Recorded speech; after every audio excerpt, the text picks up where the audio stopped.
የመከራ ሌሊት ረጅም ነው ሲባል ሰምታችሁ ከሆነ አንድ ችግር ገጥሟችሁ 24 ሰዓት የአንድ ቀን ርዝመት ከ24 ሰዓትነት ጨምሮ 48 ሰዓት ሆኖ ሳይሆን በተደጋጋሚ ጊዜ እሱን ብቻ ስለምታስቡት ችግሩን ቀኑ ይረዝምባችኋል። ከምታፈቅሩት ሰው ጋር 24 ሰዓት ቁጭ ብላችሁ 2 ሰዓት እንደተቀመጣችሁ እንኳን አይሰማችሁ። ከፍቅር ጋር ያጠረባችሁ ሰዓት ከችግር ጋር የረዘመባችሁ ነገሩን የያዛችሁበት አያያዝ እንጂ ጊዜው አልረዘመም፣ ጊዜው አላጠረም። ስለ ችግር ስለሚገጥማችሁ ቻሌንጅ ያላችሁን መረዳት ስታስተካክሉ ህይወት እናንተን አታካች መሆኑ ያበቃና ሰዎች በመድኃኒትና በብዙ ሁኔታ አልሻገር ያሉትን ሌሊቶች እናንተ የቅጽበት ያህል አመታቶቻችሁን ወደ ወራት፣ ወራቶቻችሁን ወደ ሳምንት፣ ሳምንታችሁን ወደ ቀን፣ ቀናችሁን ወደ ሰዓት፣ ሰዓታችሁን ወደ ደቂቃ፣ ደቂቃችሁን ወደ ሰከንድ እንዲህ ሲሆን ምን ያህል አመት እንደሆነ እንኳን እስከማታውቁ ድረስ ምክንያቱም እናንተ ችግራችሁን በጠላትነት የምታዩ ሰዎች ሳትሆኑ ችግራችሁን እንደ ኦፖርቹኒቲ የምታዩ ሰዎች ስለሆናችሁ ጊዜ በሉና ጻፉ የሚያረዝመውና የሚያሳጥረው እናንተ ቻሌንጆቻችሁን የምትይዙበት አያያዝ ነው። አንደኛ ይኸውላችሁ ችግር ይገጥመናል፣ ወደን አይደለም ይገጥመን፣ ፈልገነው አይደለም ችግር ውስጥ የምንገባው። ችግርን የምንቀበልበት ልብ በተፈጥሮ ራሱ እኛ የለንም። ግን ችግር ደግሞ የሚያባብስ ነገር ደግሞ አለ። ችግርን የሚያባብስ ነገር ቢኖር አጉረምራሚነት ነው። ችግርን የሚያባብስ ነገር ቢኖር ደግሞ አጉረምራሚነት ነው። ችግር አስፈቅዶ ባይመጣም ባንተ ኮንትሪቢዩሽን ባንተ አስተዋጽኦ ይባባሳል። ችግርን የሚያባብስ ምክንያት ቢኖር አጉረምራሚነት ነው። አጉረምራሚነት ማለት ሐቁ ፊት ለፊት እያለለት ከእውነታው ይልቅ ስሜቱን መቀበል ማለት ነው። ብዙ ሰዎች ማጉረምረም ይመስላቸው እና እንደዚህ ያለ ማጉረምረም ማለት ይሄ አይደለም። አጉረምራሚነት ማለት ሐቁ ፊት ለፊት እያለ እደግመዋለሁ፣ ሐቁ ፊት ለፊት እያለ ከእውነታ ይልቅ ስሜትን መቀበል ማለት ነው። ስሜትን ማጽደቅ ማለት ነው። ለምሳሌ በባልና በሚስት መካከል የሚደረገውን ጦርነት በትክክል እናንተ ስለምታውቁ ባልና ሚስት ብዙ ጊዜ ለምንድን ነው የሚጣሉት ካላችሁኝ፣ ባሎች በብዛት ስተትን በስተት ማረም ነው የሚፈልጉት። ሚስቶች ደግሞ ኮምፕሮማይዝ አያደርጉም። ለምን የፈለከውን አትሆንም። ልማታዊ ባላቱን መንግስቱን የፈለከውን አትሁን። ሚስት ነች፣ በቃ አትለቅም ቦታዋን። የእግዚአብሔር ሰው ብለው ያናገሩ ሰዎች እዚህ ጋር ቆመው እሷ ትሰማኛለህ ወይ ነው ከሐቁ ጋር ነው ፋይት የሚያደርጉት። ማጉረምረም ማለት ከፊት ለፊት ከተቀመጠው ሐቅ ይልቅ ስሜትን ማንቆለጳጰስ ማለት ነው። ከችግር ነፃ የሆነ ህይወት እኖራለሁ ብላችሁ እንዳታስቡ። ችግራችሁን ከባድም ቀላልም የሚያደርገው እናንተ ለችግራችሁ ያላችሁ አንደርስታንዲንግ ነው። ብዙ ሰው ችግሩን እንደ ኢነሚ እንደ ጠላት አርጎ ስለሚቆጥረው ከችግር ውስጥ ቪክትሪን ከች ማድረግ መያዝ በፍጹም አይችልም። ልክ ችግር ሲገጥመው ይሰባበራል፣ ችግር ሲገጥመው ሞራል ይወድቃል፣ ችግር ሲገጥመው መግባባት አይችልም፣ ማኩረፍ ይጀምራል፣ መደበቅ ይጀምራል፣ መሸሽ ይጀምራል፣ መሸጥ ይጀምራል፣ አገልግሎት ማቆም ይጀምራል፣ ይፍረከረክና ይወድቃል። እየሰማችሁኝ ነው የማወራው ነገር?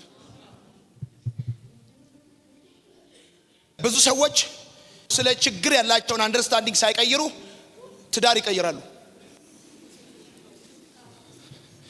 ስለ ችግር ያለህን መረዳት ሳትቀይር ሚስት ብትቀይር፣ ባል ብትቀይሪ ምንም አታመጭ። ችግር መጀመሪያ እናንተ ጋር ያለው ዲፊኒሽን ነው መቀየር ያለበት። አሁን ማስተምራችሁ ትምህርት ኪሳችሁን የመለወጥ ቁሳቁሳችሁን የመለወጥ ሳይሆን እናንተን የመለወጥ ጉዳይ ነው። እየሰማችሁ ነው አይደል? አዎ፣ ጌታ ይባረክ።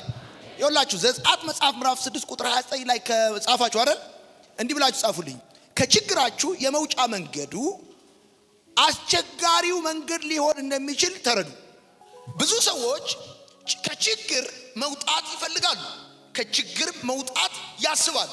ከችግር መውጣት ሲያስቡ ግን ከችግራቸው መውጫ መንገዱ ከባዱ መንገድ ሊሆን እንደሚችል ግን አስቡ።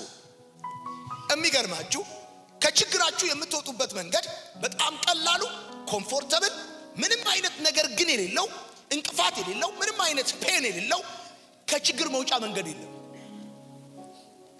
ችግር ውስጥ ነው ያላችሁት። ከዚህ ችግር የምትወጡበት መንገድ ምናልባት ከባዱ መንገድ ሊሆን ይችላል።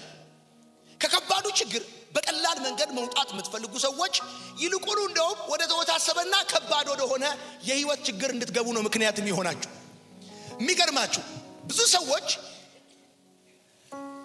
ከገጠማቸው ችግር በላይ ከችግራቸው ለመውጣት የተጠቀሙት መንገድ ነው ችግር ውስጥ የከተታቸው። የ3 ወር የቤት ኪራይ፣ የ1 ዓመት የሥራ ጉዳይ ወይም ሌላ በጣም ቬሪ ሲምፕል የሆነን የህይወት ጥያቄና ችግር ለመፍታት የተወሳሰበ መፍትሄ ወስደው ወደማይወጡት ውስብስብ የህይወት ጥያቄና ችግር ውስጥ የሚገቡ ሰዎች ናቸው በህይወታቸው አስቸጋሪ የሆነ የህይወት ምዕራፍ የሚጓዙት። ስለ ችግር ስታስቡ እንደዚህ ብላችሁ ለልጆቻችሁ ማስተምሯቸው። ከከባዱ ችግር ምናልባት የመውጫ መንገዱ ራሱ ከባዱ ሊሆን ይችላል። ከአንድ የህይወት ጥያቄ በቀላሉ ለማምለጥ እስኬፕ ለማድረግ ከሞከርክ ወደ መሰበር የህይወት ችግር ትገባለህ። ለምሳሌ በወጥመድ የተያዘች ወፍ ከወጥመዱ ለማምለጥ በበረረች ቁጥር ከወጥመዱ ጋር እየተጋጨች ትቆስላለች እንጂ አትወጣም። ከችግሩ በላይ የጎዳን ከችግሩ ለመውጣት የሞከርናቸው ሙከራዎች ናቸው። ከማጣታችን በላይ የጎዳን ከማጣት ለመውጣት የተጠቀምናቸው ብድሮች ናቸው የጎዱን። የሄድንባቸው ዲስከሽኖች ናቸው የጎዱን። ከኔ ጋር ናችሁ? ማውራላችሁ ነገር አስቡ። በሆነ ወጥመድ ውስጥ የገባችን ወፍ አስቡና ከዛ ወጥመድ ለመውጣት በበረረች ቁጥር ከወጥመዱ ጋር እየተጋጨች ትቆስላለች እንጂ የወጥመዱን ጌታ ባለ ቤት ባለ ጉዳይ መጠበቅ ብቻ ነው ያላት አማራጭ። በሩን እስኪ ከፍተው የወጥመዱ በር ሳይከፈት በወጥመዱ ውስጥ መብረር ማሰብ እየተጋጩ ለመቁሰል ብቻ ነው የሚሆነው።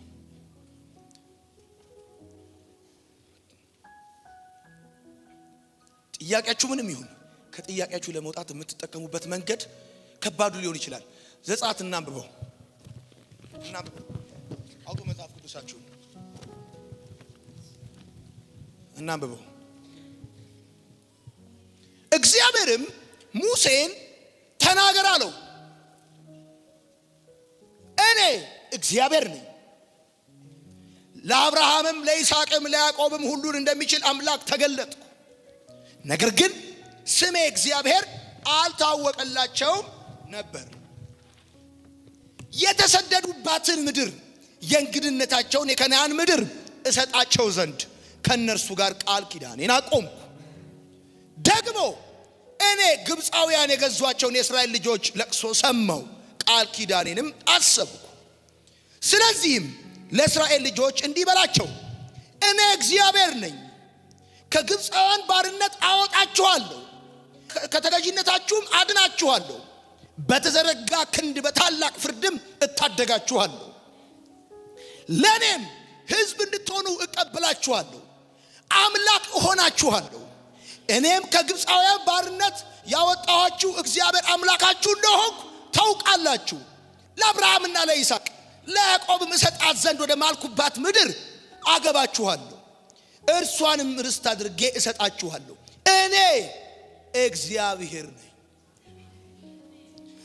በዘጸአት መጽሐፍ ምዕራፍ 6 ከቁጥር 2 እስከ 8 የምትመለከቱት ቃል እግዚአብሔር ከተገዛችሁበት ምድር አወጣችኋለሁ፣ ከባርነት አወጣችኋለሁ፣ ከጭቃ መርገጥ ከጡብ መጠፍጠፍ፣ እንዲህ ካለ መከራ፣ እንዲህ ካለ ለቅሶ፣ እንዲህ ካለ ባርነት አወጣችኋለሁ አላቸው። ስለዚህ እነዚህ ሰዎች ለዓመታት ከኖሩበት ባርነት ከገቡበት የባርነት ቀንበር ካሉበት ጨለማ ካሉበት ለቅሶ ካሉበት እንቆቅልሽ ለመውጣት እግዚአብሔር እንደተናገራቸው ሲያስቡ በጠባቡና በቀላሉ መንገድ ይመራናል ብለው ሲጠብቁ ከዚህ ችግር እንዴት በችግር ያወጣቸዋል? በቀላሉ መንገድ ይመራናል ብለው ሲጠብቁ እግዚአብሔር አምላክ በቀይ ባህር መራቸው። በሲና በረሃ በጠባቡ መንገድ ማለፍ ሲችሉ እግዚአብሔር አምላክ በቀይ ባህር መራቸው። አጭሩ እያለ ቅርቡ እያለ ቀላሉ እያለ በከባዱ መንገድ መራቸው። ስሙኝ፣ እግዚአብሔር ከሆነ ሁኔታ ሊያወጣችሁ ሲመጣ የማይቻለውን እንድትችሉ የሚቻለውንም እንድትችሉ ብቻ ሳይሆን አንድ ሌላ ዓላማ ፈጽሞ ማለፍ ይፈልጋል። ስሙኝ፣ እግዚአብሔር ከሆነ ቦታ እናንተን የሆነ ቦታ ብቻ ሳይሆን ማምጣት ሐሳቡ እናንተን እያመጣችሁ ባለበት በዛ ሁኔታ ውስጥ እሱ ሊሰራ የሚፈልገውን ዓላማ መፈጸም ይፈልጋል። ስሙኝ፣ የኤርትራ ባህር ለእስራኤል ነፃ መውጫ ለግብፃውያን መደምሰሻ ሆኖ እግዚአብሔር ፈርዖንን ከነሰረገላው ሊሰብረው ስለሚፈልግ ክንዱን ሊያሳይ ስለሚፈልግ ዌፐን ይፈልጋል። እኛ የምንመርጠው ቀላሉንና አጭሩን የህይወት ማለፊያ መንገድ ነው። ከችግራችን ለማምለጥ የምንፈልገው ለኛ በሚመቸን መንገድ ነው። እግዚአብሔር ግን ከችግራችን እኛን የሚያወጣን ለኛ በሚመቸን መንገድ ብቻ ሳይሆን እሱ ዓላማውን፣ ሐሳቡን፣ ፍቃዱን ሊሰራ በሚችልበት መንገድ። መንገዳችሁ ጻፉ። የምታልፉበት መንገድ የሚወሰነው ለእናንተ ካለው ቅርበትና ምቾት አንጻር ሳይሆን ለእግዚአብሔር ዓላማ ካለው አገልግሎት ጭምር። እደግመዋለሁ። መንገዳችሁ የሚወሰነው ለእናንተ ካለው ቅርበትና ምቾት አንጻር አይደለም። ወክ እንድታረጉ ሲያደርጋችሁ እግዚአብሔር ማዳላታና ባለው ማአዲጋዲና ማትራላባ እግዚአብሔር መንገዳችሁን የሚወስነው ለእናንተ ባለው ቅርበትና እጥረት ብቻ ሳይሆን ለሱ ዓላማ በእናንተ ህይወት ፕሮፖዝ ላደረገው፣ በእናንተ ህይወት ላቀደው፣ በእናንተ ህይወት ላሰበው ለዛ ጉዳይ። ምክንያቱም እግዚአብሔር የሲና በረሃና አጭሩና ጠባቡ መንገድ፣ ቅርቡ መንገድ የእስራኤል ህዝብን ቢያስወጣለትም የግብፅን ሰራዊት ግን አይደመስስለትም። ስለዚህ እግዚአብሔር በቀይ ባህር አመጣቸው፣ በከባዱ መንገድ አመጣቸው፣ በአስፈሪው ሁኔታ አመጣቸው። እግዚአብሔር ማን ነው ዛሬ ከፊት ለፊታችሁ ባለ ነገር የፈራችሁ በከባድ ሁኔታ ውስጥ እያለፋችሁ ያላችሁ? እመኑኝ፣ እግዚአብሔር እንባችሁን ብቻ ማበስ ሳይሆን ያስለቀሳችሁን መበቀል ስለሚፈልግ ከባዱ መንገድ ለጠላታችሁ መጥፊያ ይሆናል። በደንብ አርጋችሁ አሜን በሉ። ሄላ ማዳላ ፋንታ ጴንጤ ለሞይዝ ቤት አንተና ተራፍ እኔ እኮ እናንተን መሰብክ መስሏችኋል፣ እናንተን ማስተምር መስሏችኋል። ራሴን እንዲህ ብላችሁ ጻፉ። በመንገዴ ላይ በህይወት መንገዴ ላይ የእግዚአብሔር ዓላማ የሚቻለውን እንድችል አይደለም። በመንገዴ ላይ የእግዚአብሔር ሐሳብ የሚቻለውን እንድችል ብቻ አይደለም፣ የማይቻለውን እንድችልም ጭምር። የማይቻለውንም እንድችል ጭምር። አስደናቂ ነው ይሄ። ለዚህ ነው የእስራኤልን ህዝብ እየሄደ ካለበት አስቆመና ኤርትራ ባህር ጋር ካምፕ አርጉ፣ ድንኳናችሁን ትከሉና ቁጭ በሉ አላቸው። እግዚአብሔር የእስራኤል ሰዎችን አስቀምጦ የፈርዖንን ሰረገላ ያፈጥነዋል። ቅድም አመለጥ ነው ያሉት ሰራዊት በብዙ ፍጥነት የሰረገላውን ኮቴ እያሰማ አዋራው እየተነሳ ሳንዱች እስኪሆኑ ድረስ ነው የመጣው። ጠፋናል። በግብፅ የነበረው ህይወታቸውን እስኪመኙ ድረስ አደረጋቸው። አጣብቂኝ ውስጥ ከተታቸው። ውጥረት ውስጥ ገቡ። ከፊት ይሄድ የነበረው ደመና ይላል መጽሐፍ ሲናገር ወደ ኋላ ዞረ፣ በመካከላቸው ገባ። ውሃ ለመጀመሪያ ጊዜ በታሪክ እንደ ሶሊድ ቆመ። እግዚአብሔር አምላክ እሱ ሱፐርናቹራል እንደሆነ የሚያምኑት ጌታ፣ የተከተሉት ጌታ አንድ ጣዖት እንዳልሆነ የአማልክት አምላክ እንደሆነ የነገስታት ንጉስ እንደሆነ አሳያቸው። ልክ እንደዚሁ ለእናንተና ለዘራችሁ ያሳያችኋል። በመጀመሪያ እየሰማችሁ ነው ወይ? ልባችሁ እንዲሞቅ ፈልጋለሁ። በአምላካችሁ እንድትበረቱ ፈልጋለሁ። በእነዚህ ቀናቶች እግዚአብሔር እያላችሁ ያለው ነገር እንደዚህ ነው። እኔ እምመራችሁ መንገድ እምመርጠው ለዓላማዬ በእናንተ ህይወት እሰራለሁ ላልኩት በተመቸኝ መንገድ ነው። ያ መንገድ በኢየሱስ መጥፊያችሁ አይሆንም።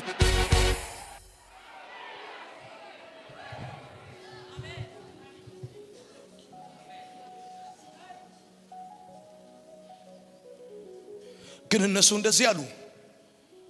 በግብጽ መቃብር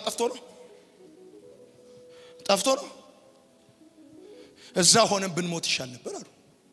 ገባ እግዚአብሔር አሻገራቸው። ትንሽ እንደተሻገሩ እንደገና ውሃ ጋር ደረሱ። ውሃው መራራ ሆነ። ከውሃው የተነሳ እንደገና አጉረመረሙ። እናንብበው ዘጸአት 15 ቁጥር 24 ህዝቡም ምን እንጠጣለን ብለው በሙሴ ላይ አንጎራጎሩ። ሙሴም ወደ እግዚአብሔር ጮኸ። እግዚአብሔርም እንጨትን አሳየው፣ በውሃም ላይ ጣለው፣ ውሃውም ጣፈጠ።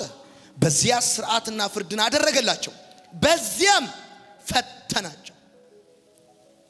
እርሱ አንተ የአምላክን የእግዚአብሔርን ቃል አጥብቀህ ብትሰማ፣ በፊቱም የሚበጀውን ብታረግ፣ ትእዛዙንም ብታዳምጥ፣ ሥርዓቱን ሁሉ ብትጠብቅ፣ በግብፃውያን ላይ ያመጣሁትን በሽታ አላደርስብህም፣ እኔ ፈዋሽ እግዚአብሔር ነኝና አለ።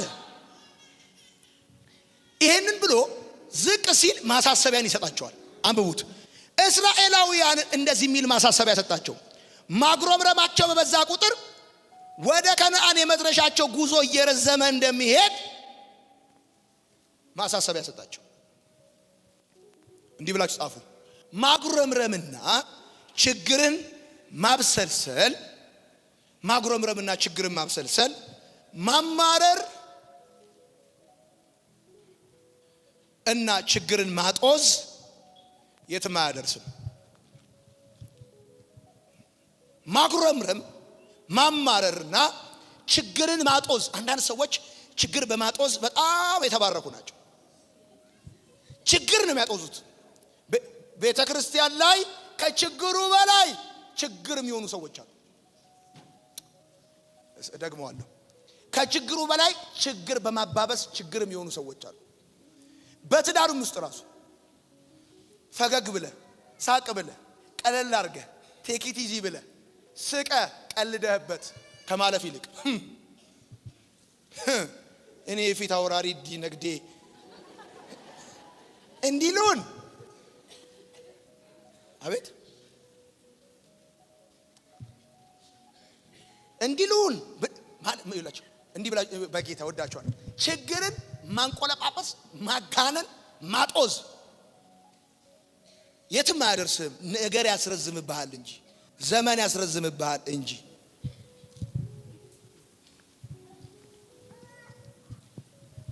የእስራኤል ሰዎች ማጉረምረማቸው ነው የሳምንቱን መንገድ የ40 ዓመት መንገድ ያደረገባቸው።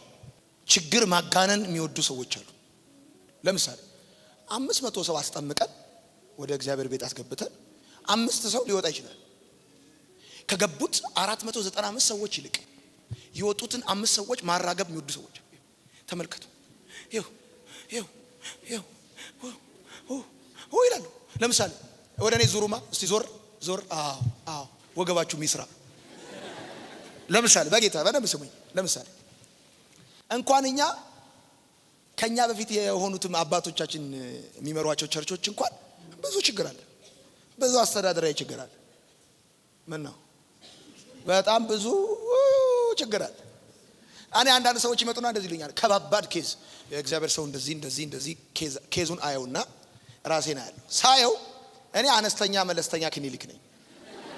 የነሱ ኬዝ ደግሞ የሚታየው በሪፈራል ደረጃ። በቀጥታ ሪፈር ወደ ሙሉ ጌል ጽፍላቸዋል። እዛ ሄደው ቅዳሜ ጠዋት ከሽማግሌዎች ጋር በበቂ መሳሪያ ሊፈቷቸው። በእኔ አቅም የማይፈታ ችግር አለ። እያለ ራሳችን 4 ዓመታችን እንዲሁም እንኳን ነቅታችሁን እንዲሁም አንዳንዴ ዝም ብሎ ከመሬት ተነሳ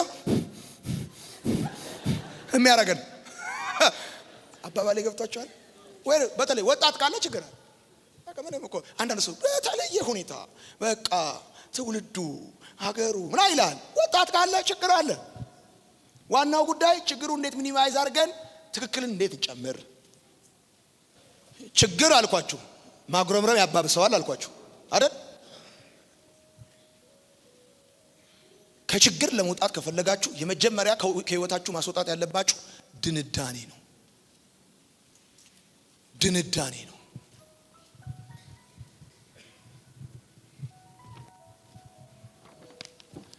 ድንዳኔ፣ የልብ ድንዳኔ። ከችግር ለመውጣት ከፈለጋችሁ the best solution ድንዳኔን ከህይወታችሁ ማስወጣት ነው። ደንዳና ነው ማለት አንድ ሰው ምን ማለት ነው? ደንዳና ነው ማለት ነው ስህተቱን ከመቀበል ይልቅ የራሱን ምክንያት ይደረድራል ማለት ነው።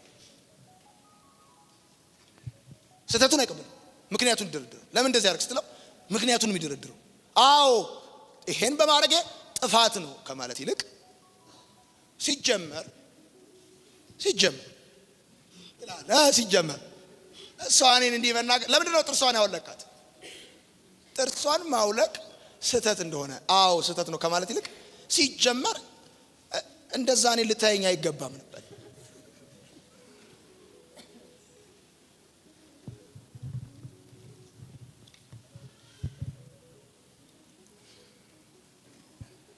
እንዲህ ብላችሁ ጻፉ።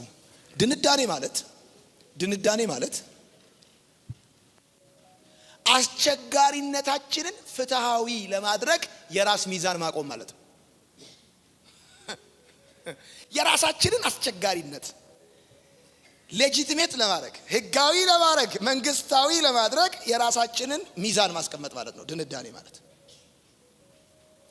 ሲጀመር እንደኛ ደግሞ በዚህ የተካነ የለም። ስህተታችንን እውቅና ለምን እንዲሰጥ ትክክል እንደሆነ ለማሳየት ቀድመን የምንሰራው ሚዛን ነው። ሚዛን ሰርተን ቁጭ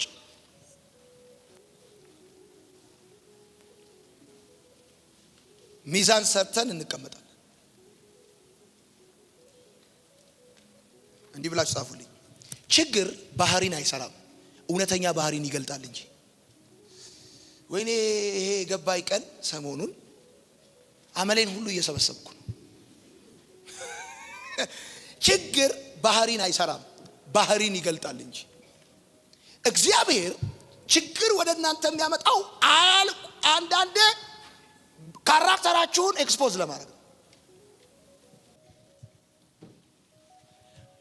ሰው እንዲነካችሁ ያደርጋል። ሰው እንዲነካችሁ ያኔ ማን እንደሆናችሁ አሳየዋለሁ ብለህ ክላሽ ግንባሩ ሰው እስኪነካ ድረስ ሰላም ነው። ከተነካ በኋላ ነው አደገኛ ነገሩ የሚገለጠው። የሰው አደገኛ ነገር የሚመጣው አደገኛ ነገር እስኪመጣበት ድረስ ነው። አደገኛ ነገር ካልመጣበት ሁሉ ሰው ጌታ ይመስገን እያለ ነው የሚኖረው። ሃሌሉያ ፕሬዝ ጋድ። ክብሩ ይስፋ ለመድኃኒዓለምና ለልጁ አሜን እያለ ሲኖር ችግር አስደናቂ ነገሩ ባህሪን ማጋለጡ ነው። በደንብ እንድትሰሙ ይፈልጋል። ያበደራችሁት ሰው ገንዘቡን ሲከለክላችሁ ወይም ደግሞ ጥቅማችሁ ሲነካ አሊያም ደግሞ ሌላ የህይወት መንገድ ላይ ስታልፉ የሚገጥማችሁ ችግር የእናንተን ባህሪ የሚያወጣ ነው። ጻፉ። ችግር ባህሪዬን አይሰራም፣ ባህሪዬን ነው የሚገልጠው። የሰው ባህሪ የሚሰራው በእግዚአብሔር ቃል፣ ዓለም አሊያም በዓለም ጥበብ ነው። የዓለም ጥበብ የውሸት ነው። የሰውን ባህሪ ሊሰራ የሚችለው የእግዚአብሔር ቃል ነው። በችግር ውስጥ የምትቆዩበትን ጊዜ የሚወስነው በችግር ውስጥ በችግሩ ውስጥ ራሳችሁን የገለጣችሁበት መንገድ ነው።